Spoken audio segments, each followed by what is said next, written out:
The smoke from the burning herbs swirled around him, taking on strange shapes, twisting and writhing like living creatures. In the heart of the vast African forest, a place untouched by the hands of time, stood a tree like no other. The villagers of Tano were well acquainted with its presence. It was the Obosomfie tree, a giant baobab with roots that spread far and wide, its branches reaching towards the heavens. This tree was different. It was sacred, feared, and revered in equal measure. The village elders spoke about it in harsh tones, warning children never to approach it after dusk. For the Obosomfie tree had a secret, one that the village has guided for generations. It whispered in the night. Kojo, a young man in his early 20s, had always been fascinated by the tale surrounding the tree. Unlike others in the village, he wasn't afraid. His curiosity often got the better of him, and he would sit on the outskirts of the forest, listening intently for the whispers that everyone spoke about. But the tree remained silent, at least during the day. As much as Kojo prolonged to venture close at night, he never did. He respected the warnings of the elders, especially Nana Kwame, his grandfather, who was the village chief and the keeper of the old days. The villagers believed that the tree was a bridge between the world of the living and the spirit realm. It was said that the spirits of the ancestors lived within its bark, guiding the village and protecting it from harm. But there was another side to this tale, a darker one. The whispers, it was said, were not always benevolent. Some claimed that if you listened too closely, the tree would reveal secrets too terrible to bear, driving the listener to madness or worse. Those who had dared to stay near the tree after dusk were never the same. Their minds shattered, their lives forever changed. One fateful evening, as the sun dipped below the horizon, casting long shadows across the village, Kojo's curiosity reached its peak. He had heard the stories countless times, but he had never seen any proof of the tree's malevolence. He wanted to know the truth, to hear the whispers for himself. So, he made a decision that would change his life forever. He would go to the tree that night. Kojo prepared himself, wrapping a thick cloth around his body to ward off the night's chill. He took a small lamp, its flame flickering in the wind, and tucked it into the satchel. As he stepped out of his hut, he glanced back at the sleeping village. The air was still. The only sound was the distant hoot of an owl. Moon hung high in the sky, casting a silver glow over the landscape. The walk to the forest was a short one, but it felt longer that night. Each step was accompanied by the crunch of dried leaves beneath his feet, and Kojo's heart beat faster with every passing moment. When he finally reached the edge of the forest, he hesitated. The trees stood tall and imposing, their branches intertwining to form a dense canopy that blocked out the moonlight. The path ahead was dark, almost unnervingly, but Kojo's resolve was unshaken. He took a deep breath and stepped into the forest. The air was cooler here, and a strange stillness hung over the place. The further he walked, the quieter he became. Soon, the only sound was the rustle of leaves as the wind swept through the trees. The path twisted and turned, leading deeper into the forest, until at last, Kojo reached his destination. There, in the center of a small clearing, stood the Obosomfie tree. It was even more magnificent up close. Its trunk wide enough to shelter a dozen men, its branches heavy with ancient wisdom, the roots twisted and coiled around the ground. as if trying to grasp at something just out of reach. The bark was rough and gnarled, covered in patches of moss and lichen, giving it the appearance of a living, breathing entity. Kofi felt a shiver run down his spine, but he forced himself to move closer. He circled the tree, his eyes tracing the intricate patterns on its back. The whispers were said to come from within the tree itself, and Kojo strained his ears, hoping to catch a hint of the mysterious voice, but there was nothing, just the silence of the night. Undeterred, Kojo reached out and placed his hand on the tree's trunk. The bark was cool to the touch, rough and unyielding. He closed his eyes, focusing all his attention on the tree, willing it to speak to him. For a moment, nothing happened. Then, just as Kojo was about to give up, he heard it. A faint, almost imperceptible whisper. His heart skipped a bit, and he pressed his ear against the trunk, straining to hear the word. The whisper grew louder, but it was still too soft to make out. It was like a breeze rustling the leaves, carrying with it the secret of the past. Kojo's curiosity fled. He listened more intensely. The whispering continued, growing more distinct, and Kojo began to make out individual words. Though they were disjointed and unclear, the voices overlapped, blending together in a chorus of murmurs. He couldn't understand what they were saying, but he could feel the urgency in their tone. The tree was trying to tell him something important. As he listened, he felt a strange sensation wash over him. It was as if the tree was reaching out to him, pulling him in, him deeper into its secret. The whispers grew louder, more insistent, and Kojo found himself entranced by the sound. He couldn't tear himself away, even as the words became clearer, their meaning more sinister. Kojo, Kojo. The voices called his name. Over and over, their tone filled with a haunting familiarity.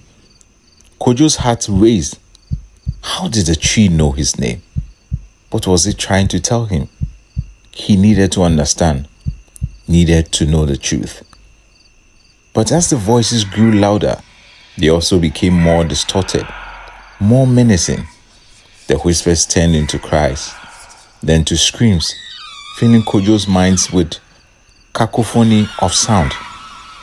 He clutched his head, trying to block out the noise, but it was no use. The tree's voice was inside him now, a part of him, and it was overwhelming. Kojo, help us, free us. The words echoed in his mind, repeating over and over, growing more desperate with each repetition. Kojo fell to his knees, his breath coming in short gasps. He could feel the weight of the tree's sorrow, the anguish of the voices trapped within. They were begging for release, for salvation, and they had chosen him to be their savior.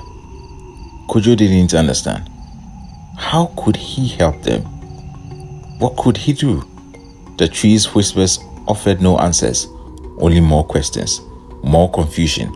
The pain in his head intensified, and Kojo cried out, his voice joining the chorus of the damned. Just when he thought he couldn't bear it any longer, the whispers suddenly stopped. The silence was deafening, and Kojo collapsed, his body trembling with exhaustion. He lay there for what felt like an eternity, the cool earth beneath him, the sky above, a blanket of stars. When he finally found the strength to sit up, Kojo realized he was no longer alone. Standing at the edge of the clearing was an old woman, her figure bathed in a soft glow of the moonlight. She was dressed in tattered robes, her hair a wild dangle of white, and her eyes were as dark as the night itself. "Who are you?" Kojo managed to ask, his voice hoarse and weak. The old woman stepped forward, her gaze never leaving his. "I am Adiza, the guardian of the tree," she said, her voice as ancient as the forest. "I've been watching you, Kojo. I know what you seek." Kojo's mind was still reeling from the whispers, but he forced himself to focus. "The tree, it spoke to me. It knows my name. It wants my help. But I don't understand.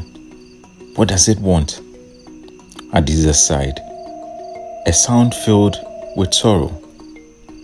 "The tree is old, older than you can imagine. It has seen many things, many lives, many deaths. It carries the memories of those who have passed, their voices trapped within its bark. They are the souls of the forgotten, the lost, those who have been forsaken by time.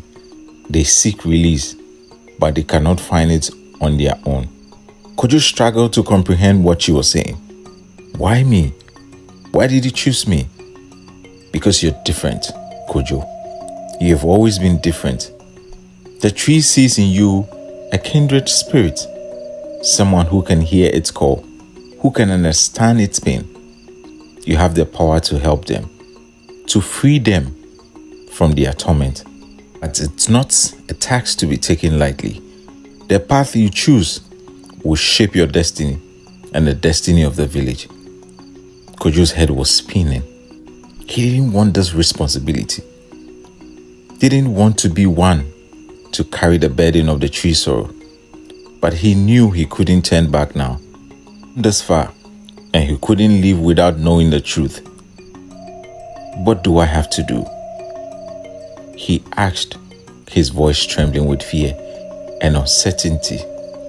Adiza looked at him with a mixture of pity and respect. "You must listen to the tree, Kojo. Truly listen. It will reveal to you the secret of the past, the truth that have been hidden for generations. But be warned, what you hear may not be what you expect. The tree will test you, challenge you, push you to your limit. Only if you can withstand its trials, you would find the answers you seek." Kojo nodded, though his heart was heavy with dread. He knew he had no choice. The tree has chosen him, and he had to see this through, no matter the cost. "Come," Adiza said, extending her hand. "It's time." Kojo took her hand, feeling the weight of her years in the frailness of her grip. Together, they approached the tree, its towering form casting a long shadow over the clearing. As they stood before it, the whispers began again, softer this time, more subdued. "Listen, Kojo," Adiza urged. "Listen to the tree." Kojo closed his eyes and let the whispers wash over him. They were clearer now, more coherent. The voices spoke of a time long past, a time when the village was young and the tree was just sapling. They spoke of a pact, a promise made between the ancestors and the spirits of the forest, a bond that had kept the village safe for generations. But something had gone wrong. They were filled with anger, with betrayal. The pact had been broken, the bond shattered, the spirit had forsaken, their protection withdrawn. The tree had become a prison, a place of torment for the souls who had once watched over the village. And now, they were trapped, their only hope of escape lying in the hands of Kojo. The realization hit him like a blow. The village was in danger, and it was his fault. The tree had chosen him because he was the one who could set things right, the one who could restore the balance that had been lost. But how? The whispers grew more urgent, more insistent. They spoke of a ritual, a ceremony that had been forgotten over time. It was the only way to mend the broken bond, to free the spirit and restore their protection. But the ritual was dangerous. Fraught with peril, it required a sacrifice, a willingness to face the darkness within oneself, to confront the shadows of the past. Kojo's heart raised as the full weight of the task before him sank in. He would have to confront the village's darkest secret, face the truth of what happened all those years ago. But he had no choice. If he didn't, the village would be lost, the spirit's wrath unleashed upon them all. With a heavy heart, Kojo turned to Adiza. "I will do it," he said, his voice filled with resolve. "Tell me what I have to do." Adiza nodded, her expression somber. The ritual must be performed at midnight, beneath the light of the full moon. You will need to gather the sacred herbs, the ones that grow only in the deepest part of the forest. They are protected by the spirit, and only those who are pure of heart can find them. Once you have the herbs, you must return here and perform the ritual. But be warned, once you begin, there is no turning back. The spirit will test you, challenge you, and if you falter, you will be lost. Kojo swallowed hard, but he knew he couldn't back down. He had to do this. For the sake of the village, for the sake of the spirit, he steeled himself for the task ahead, determined to see it through. Adiza handed him a small pouch, filled with the tools he would need for the ritual. "Go now," she said, her voice filled with both urgency and hope. "The spirits are waiting." Kojo took the pouch and turned to leave. But before he could take a step, Adiza placed her hand on his shoulder. "Remember, Kojo," she said, her voice filled with wisdom. "The tree does not lie. It reveals the truth, but it's up to you to accept it. Do not fear what you will find, for only by facing the truth can you set things right." Kojo nodded, taking her words to heart. He knew this would be the greatest challenge of his life, but he was ready. He had to be. With a final glance at the tree, Kojo set off into the forest, his mind focused on the task ahead. The path was treacherous, filled with hidden dangers and unseen obstacles, but Kojo was undeterred. He navigated the forest with a confidence that belied his years, guided by a sense of purpose that grew stronger with every step. The forest grew darker as he ventured deeper, the trees closing in around him, their branches forming a dense canopy that blocked out the moonlight. It was thick with a scent of damp earth and decaying leaves, and the silence was oppressive, broken only by the occasional rustle of a creature moving through the underbush. Kojo's heart pounded in his chest, but he pushed the fear aside, focusing on his mission. He had to find the sacred herbs, the key to unlocking the tree's secrets and freeing the spirits trapped within. He knew they would not be easy to find, but he was determined. Hours passed, or perhaps it was only minutes. Time seemed to lose all meaning in the depths of the forest. Kojo's feet were sore, his body weary, but he pressed on, driven by the whispers that still echoed in his head. They guided him, leading him deeper into the heart of the forest, until at last he found what he was looking for. In a small clearing, bathed in the pale light of the moon, grew the sacred herbs. They were unlike anything Kojo had ever seen. Their leaves a vibrant green, glowing faintly in the darkness. He approached them cautiously, his heart racing with anticipation. As he reached out to pluck the herbs, a sudden chill washed over him, and the whispers grew louder, more insistent. "Kojo, beware." The warning was clear, But Kojo had come too far to turn back now. He gathered the herbs, careful not to damage them, and placed them in the pouch Adisa had given him. As he did, the ground beneath his feet trembled, and the air grew thick with a palpable tension. The spirits were watching, waiting, testing him. With the herbs in hand, Kojo made his way back to the Obosumfie tree. The journey was faster this time, as if the forest itself was guiding him, urging him to complete the ritual. When he finally reached the clearing, the tree loomed before him, its presence more imposing than ever. Adisa was waiting for him, her expression unreadable. She gestured for Kojo to approach, and he did so, his heart pounding in his chest. The whispers had grown louder, more frantic, and as if the spirits knew what was about to happen. "The time has come," Adisa said, her voice filled with a sense of finality. "The ritual must be performed now, before the moon reaches its peak. Are you ready, Kojo?" Kojo nodded, though his hands trembled with a mixture of fear and determination. He had come too far to back down now. He was ready to face whatever the spirit had in store for him. Adisa handed him a small bowl, intricately carved with symbols that seemed to shift and change before his eyes. "Place the herbs in the bowl," she instructed, "then light the flame."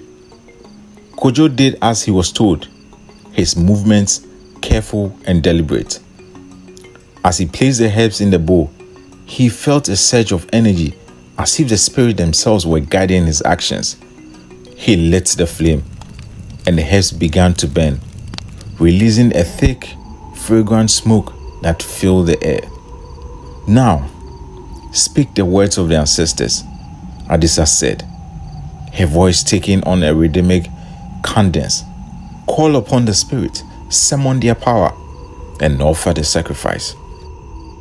Kojo hesitated, the weight of the moment pressing down on him.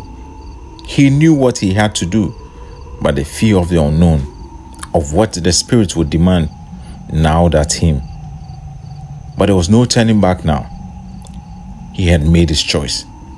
With a deep breath, Kojo began to chant the words Adisa had taught him, the ancient language of the ancestors flowing from his lips like a river. The air grew thick with power, the ground trembling beneath his feet as the spirit responded to his call.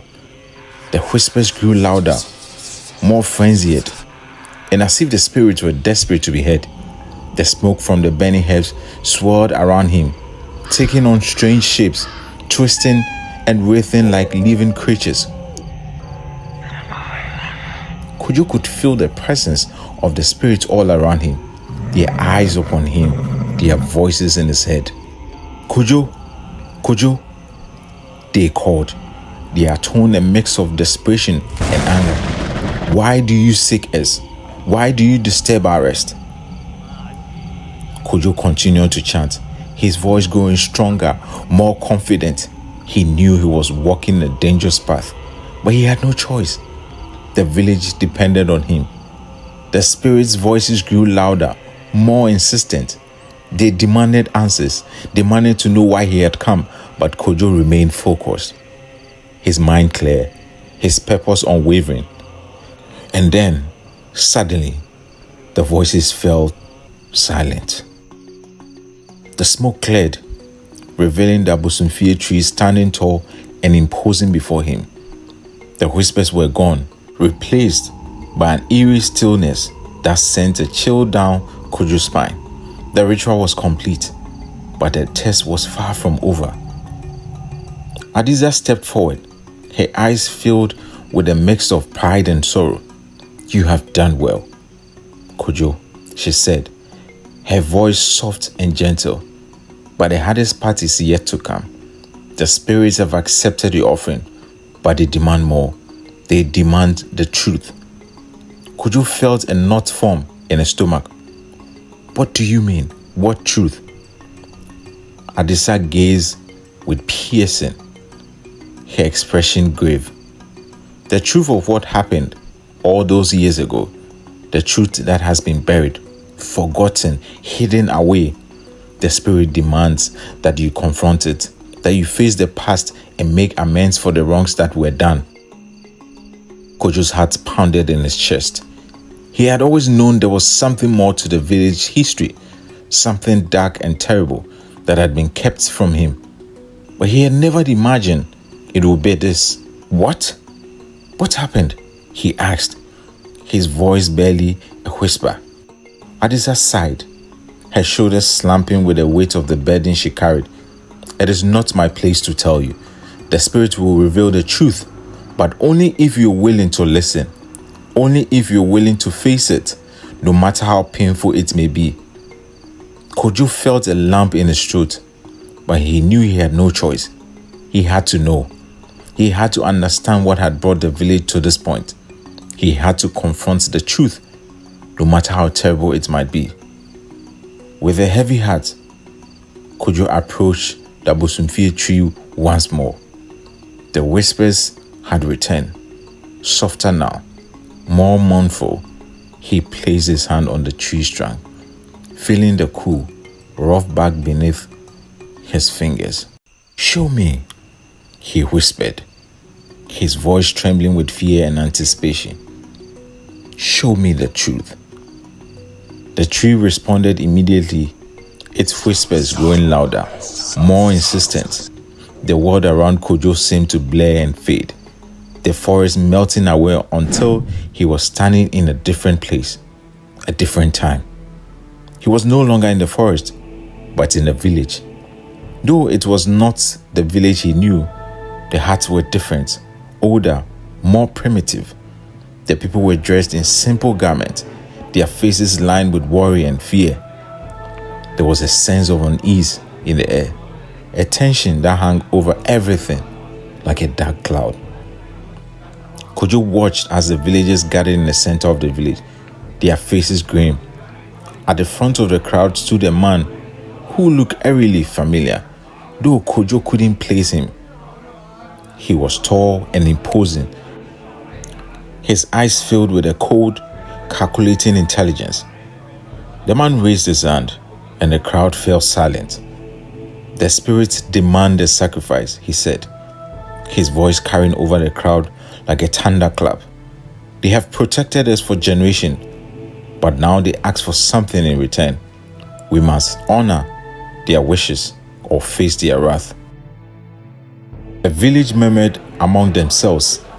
Fear and uncertainty etched on their faces. Kojo felt a sense of dread wash over him, knowing that something terrible was about to happen. The man continued, his voice filled with a chilling determination. We have no choice. The sacrifice must be made, or the village will be lost. The spirits have spoken. Kojo watched in horror as the villagers reluctantly agreed, their fear of the spirits outweighing their sense of morality. The man gestured to a group of warriors who stepped forward and grabbed a young woman from the crowd. She struggled and cried out, but he held her fast, dragging her towards the Bosumfie tree. The woman's screams echoed in Kojo's ears as they bound her to the tree, her pleas for mercy falling on deaf ears. The man stepped forward, a cruel smile on his lips, and raised a knife high above his head. Kojo wanted to look away, wanted to close his eyes and block out the horror that was unfolding before him, but he couldn't. He was rooted to the spot, forced to witness the terrible truth. The man brought the knife down, and the woman's screams were cut short. Blood flowed from the wound, soaking into the roots of the tree. The villagers watched in silence, their faces pale and ashen. As the woman's life drained away, the whispers of the spirits grew louder, more frantic. They were angry, enraged by the sacrifice that had been made in their name. The tree trembled, its branches swaying violently as if trying to shake off the blood that had stained its root. But it was too late. The bond had been broken. The pact chattered. The spirit's protection was withdrawn, and the village was left vulnerable to the forces of darkness that lurked in the shadows. Kojo watched in horror as the village began to crumble. The once vibrant community falling into ruin and despair. The people were consumed by fear and paranoia, turning on each other in their desperation to survive. The man who had orchestrated the sacrifice was eventually overthrown, but the damage had already been done. The village was cursed. 8 people doomed to suffer the consequences of their actions. As the vision faded, Kojo found himself back in the present, standing before Abusunfie tree. The whispers were still there, but they were softer now, more subdued. The spirit had revealed the truth, and Kojo was left to grapple with the weight of what he had seen. He felt sick to his stomach, his mind reeling from the horrors he had witnessed. The village's dark past had been laid bare before him, and he knew there was no way to undo what had been done. But there was still hope, still a chance to make things right. Kojo turned to Adisa, his voice trembling with emotion. What do we do now? Adisa looked at him with a mixture of sadness and determination. You must confront the truth, Kojo. You must tell the village what you have seen, what you have learned. Only by acknowledging the past can the village move forward. Can the spirits be appeased? Kojo nodded, though he wasn't sure how he would find the strength to do so. The truth was a heavy burden to bear, but he knew it was the only way to break the curse that he had plagued the village for generations. With a deep breath, Kojo turned and began the long walk back to the village. The forest seemed different now, darker, more ominous. The weight of the truth pressed down on him with every step, but he knew he had to keep going.